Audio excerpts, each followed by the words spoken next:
Sehingga banyak mungkin Bapak Ibu sekalian yang dimintain oleh orang dekatnya atau pembantu, kemudian minta bantuan, kemudian ada di tempat saya yang bekerja, akhirnya dia cerai karena mengumpulkan duit untuk beli Grab, ternyata suaminya pulang, Grabnya udah jual hanya untuk judi online. Ini suatu hal yang sangat menyedihkan. Ini kan tanda-tanda bahwa kemiskinan kemudian pengangguran. Selama 10 tahun itu 7 presiden kalau dijumlahkan, itu korupsinya di zamannya Pak Jokowi jadi presiden itu 100% lebih, baik kualitas maupun kuantitasnya.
Terima kasih kepada Bapak Rocky Gerung. Kini acara dilanjutkan dengan sambutan dari tokoh nasional kepada Bapak Gatot Nurmantio. Kami persilakan.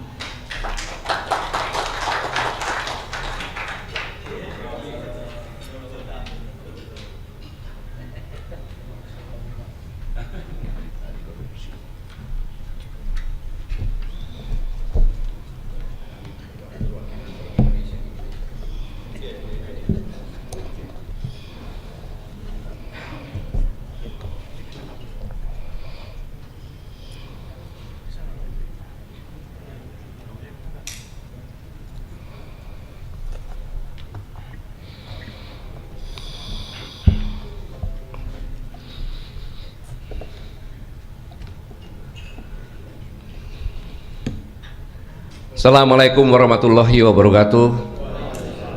Salam sejahtera, selamat siang. Bismillahirrahmanirrahim. Alhamdulillah wa syukurillah wa la haula wa la quwata illa billahil azim. Allahumma shalli ala sayyidina Muhammad wa ala sayyidina Muhammad. Yang saya hormati dan saya banggakan Pak Ketua Bung Tata dan Ketua Harian Bung Doni dan Sekjen Bu Ida. Di sini ada senior saya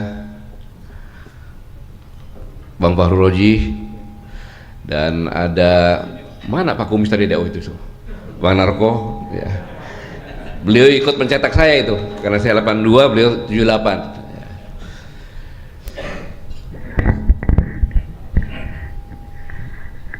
Di sini banyak tokoh-tokoh, ada Mossad, ada Bang Antoni, ada Bang Refli Harun, kemudian ada Dewan Pakar tadi, saya lupa mengucapkan Dewan Pakar FTA. Bang Rocky baru pulang dia soalnya, ikut melatih di Magelang katanya. Ada Bang Hersu, Bang Edi, ada Bu Husnul, ada Prof Nurhayati, ibu-ibu sekalian semuanya yang saya hormati. Bang Marwan Batubara, kemudian di tokoh dari Jawa Barat tuh yang tidak pernah berhenti mengisi media kita, dan banyak bapak-bapak ibu sekalian yang saya hormati yang tidak saya sebutkan satu persatu. Tentu saya katakan sini, saya mengajak kita semuanya bersyukur kehadirat Allah Subhanahu Wa Taala, Tuhan Yang Maha Esa. Akhirnya Jokowi bisa digantikan. Itu yang perlu sama-sama kita syukuri bersama-sama. Apapun juga itu. Tapi sama-sama kita juga punya perasaan yang luar biasa ketika pidato kenegaraan pertama sampaikan oleh Bapak Presiden. Semuanya kita merasa sangat luar biasa. Beliau benar-benar menyadari bahwa sebagai seorang presiden itu adalah kepala pemerintahan yang diamanatkan dalam preambel pembukaan Undang-Undang Dasar 45 membentuk pemerintahan untuk melindungi segenap bangsa, tumpah darah, mencerdaskan, mensejahterakan, dan ikut perdamaian dunia. Jadi mengatakan rakyat dan sangat luar biasa, sehingga kita semuanya timbul optimis. Tapi kemudian begitu kabinet merah putih mulai lagi tergerus lagi. Tapi saya berusaha untuk berpikiran positif. Mengapa ini terjadi? Karena Presiden ke-8 kita ini menerima warisan. Warisannya adalah luar biasa. Selama kurang lebih 10 tahun menambah hutang 15.000 kurang lebih. Warisan kedua, dijualnya sumber daya alam ke Tiongkok yang tidak meningkatkan APBN, bahkan sumber dayanya hilang. Kemudian warisannya APBN 90% itu dari pajak. Jadi ternyata untuk hidup bernegara di negeri ini hanya bertompang atau rakyat yang menanggung. Ini sangat luar biasa. Kemudian infrastruktur, banyak proyek yang mangkrak, bandara, bahkan waduk-waduk juga banyak yang mangkrak. Ini mengakibatkan kesenjangan sosial yang sangat luar biasa. Ini adalah warning bagi kita semuanya. Kemudian menonjol lagi ini bahwa pada tahun 2017 judi online itu hanya sekitar 2 triliun, tetapi 2023 sudah lebih dari 350 triliun. Itu yang main judi itu masyarakat bawah, bukan masyarakat menengah. Mereka sudah kekurangan, tidak ada kerjaan, nganggur, bakar uang. Sehingga banyak mungkin Bapak Ibu sekalian yang dimintain oleh orang dekatnya atau pembantu, kemudian minta bantuan, kemudian ada di tempat saya yang bekerja, akhirnya dia cerai karena mengumpulkan duit untuk beli Grab, ternyata suaminya pulang, Grabnya udah dijual hanya untuk judi online. Ini suatu hal yang sangat menyedihkan. Ini kan tanda-tanda bahwa kemiskinan kemudian pengangguran. Selama 10 tahun itu 7 presiden kalau dijumlahkan, itu korupsinya di zamannya Pak Jokowi jadi presiden itu 100% lebih, baik kualitas maupun kuantitasnya. Dan yang menyedihkan lagi, banyak pendiaman oleh pejabat pemerintah tertinggi ini terhadap korupsi bawahannya, yang tanda kutip bahan untuk penyeraan. Sama-sama kita udah tahu itu. Kemudian yang lebih menyedihkan lagi bahwa beras di negeri kita ini harganya 20% lebih tinggi dari harga internasional. Ini warning yang sangat luar biasa. Kemudian pekerja yang kena PHK ada 46.000. Ini berita Kompas 2 September 2024, tetapi yang terbaru Sritek pun kena pilot dan kemungkinan 20.000 lagi. Bayangkan. Kemudian selanjutnya deflasi 5 bulan berturut-turut. Deflasi itu masyarakat tidak punya uang sehingga barang-barang harus jual murah, perusahaan rugi. Perusahaan rugi menyebabkan PHK dan seterusnya. Dan 9,89 generasi Z di Indonesia menganggur. Kemudian ini yang berbahaya, banyak kelas menengah yang jatuh miskin. Padahal standar untuk melihat negara itu stabil, sejahtera, ya kelas menengahnya yang kita lihat. ini kelas menengah turun jadi miskin, dan dia tidak dapat BLT karena datanya masih kelas menengah. Ini saya alami sendiri. Hanya sebagai buruh harian, dia pinjam uang ke saya. Pak, saya pinjam uang. Loh, kan kemarin kamu baru mantu. Iya Pak, anak saya yang baru mantu Pak. Dia beli angsuran rumah dengan harapan dia punya gaji. Ternyata sekarang PHK Pak. Itu yang terjadi. Sehingga Bank Dunia mengingatkan bahwa ancaman resesi ini adalah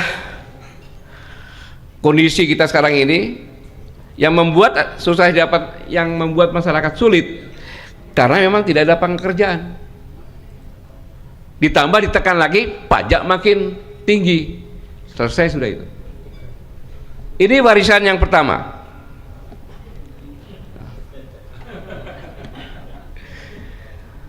Sekarang Bapak Ibu sekalian, kalau Bapak Ibu sekalian menjabat di suatu instansi, baru-baru menjabat, kemudian Bapak berdiri dengan wakil Bapak yang baru juga, Bapak bicara terus memberikan kesempatan, ini wakil saya akan memperkenalkan diri.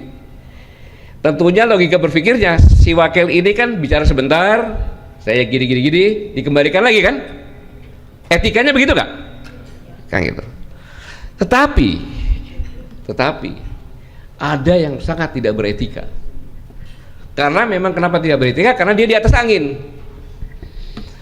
Ketika sang paman menyampaikan, alhamdulillah salah satu sudah bisa selesai, batas umur minimal sudah selesai, tinggal batas umur maksimal.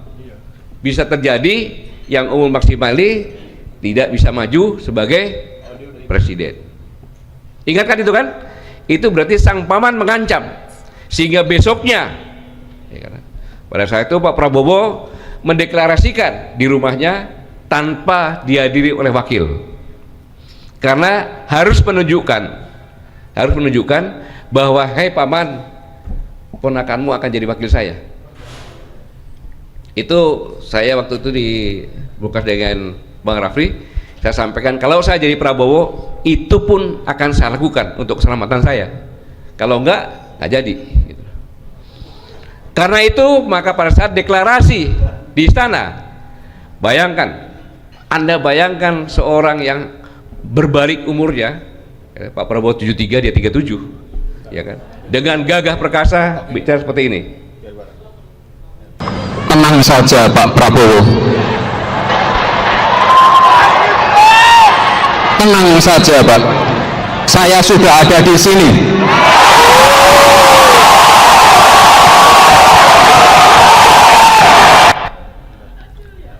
Kan sangat tidak beretika.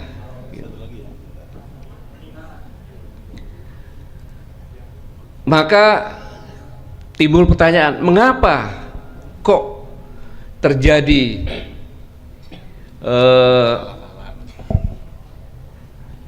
kabinet merah putih yang tergemuk terbesar sejak Orde Baru sampai dengan reformasi, yang gitu.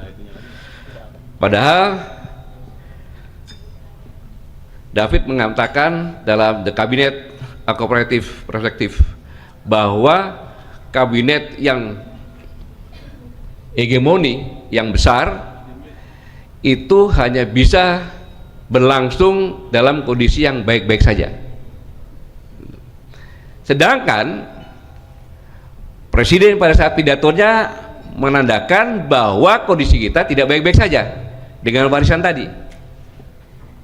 Ibaratnya pelangi itu bisa terlihat dengan jelas, enak dilihat kalau tidak ada angin, udaranya sejuk, embun pagi atau sore. Tapi begitu ada angin, pelangi itu akan hilang. Dan ini pasti disadari oleh Pak Prabowo, pasti disadari ini, bahwa kabinet hegemoni ini sangat berbahaya dalam kondisi yang tidak baik-baik saja.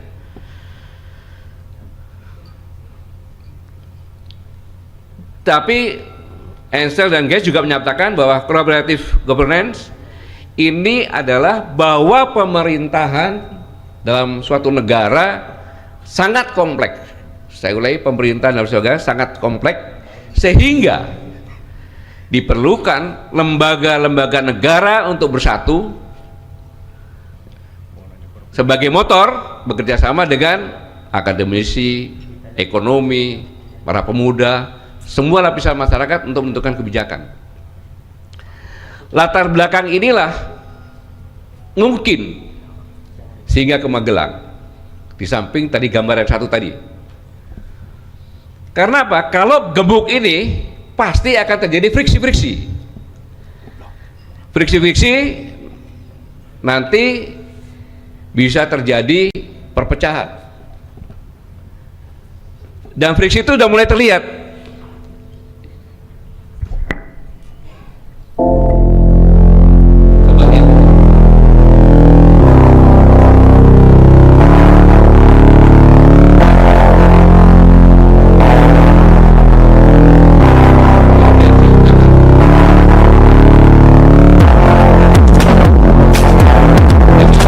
Tidak cium tangan, tapi dengan Wakil Presiden cium tangan.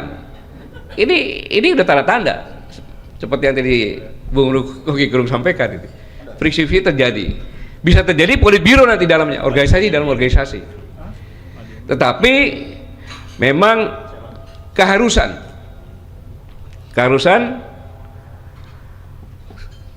saya pikir timingnya tepat.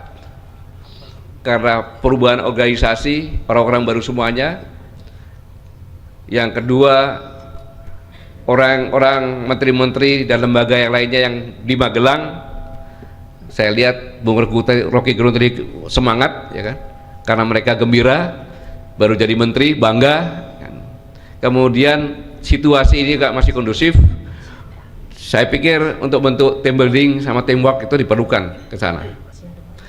Tapi intinya bahwa satu, Pak Presiden pernah nyatakan bahwa sebagai pejabat harus punya etika, sopan santun, berpolitik pun harus punya etika. Di sini ada yang tidak beretika, maka dibawa ke Magelang untuk belajar beretika. Itu yang pertama. Di samping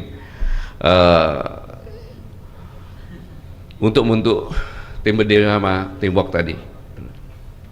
Karena ke Magelang dari Presiden Istana mengatakan untuk membuat heroisme, keberanian bersama-sama, ini yang dilakukan. Jadi saya pikir dengan ke Magelang tersebut, walaupun tadi kita agak pesimis yang disampaikan sama Bang Roky tadi ya, tetapi hal ini yang sangat penting sekali, karena mau tidak mau, suka tidak suka, bahwa pemerintahan yang sekarang ini menentukan hidup matinya bangsa ini. Mengapa? Ketika tahun 2030 kita bonus demografi 2 kali, ya, jumlah bonus demografi kita 2 kali dari usia produktif. Seandainya pemerintah ini tidak bisa menyiapkan lapangan kerja, maka beban pemerintah akan menjadi luar biasa, dan itu tidak bisa bangkit, ya, tidak bisa bangkit. Disinilah dalam diskusi ini saya ingin menyampaikan bahwa kita berpikiran positif untuk mengenalkan budaya bagi siapapun pejabat yang tidak berbudaya, seperti yang saya tayangkan tadi, supaya lebih berbudaya tentunya. Kemudian karena banyak orang, sekat-sekat psikologi itu harus dihilangkan sehingga timbul persatuan, sulit. Ya tentunya kita mengharapkan ini pemerintahan ini dengan kabinet yang besar, solid, kemudian profesional nantinya, dan bisa mengatasi segala permasalahan yang sulit dan tidak mudah. Saya pikir pengantarnya ini aja, tidak ada yang lainnya. Mau saya sampaikan, disampaikan sama Bung Roky tadi. Apalagi sebenarnya Dewan Pakar nggak usah undang-undang kami semuanya. Bung Roky tadi udah lengkap semuanya tadi. Iya kan? Jadi saya hanya ingin titip pesan saja bagi yang bisa nyampaikan kepada pemerintahan bahwa saya kalau berjalan-jalan ke Jawa Tengah, Jawa Timur, begitu lihat di sawah ada bangunan, ada pabrik, ada gudang, saya khawatir. Kita membuat food estate di luar, menebang hutan, tetapi sawah yang sudah jadi, yang sudah ada irigasinya, yang sudah terbukti, justru tidak dilarang untuk dihilangkan. Tidak dilarang untuk dihilangkan.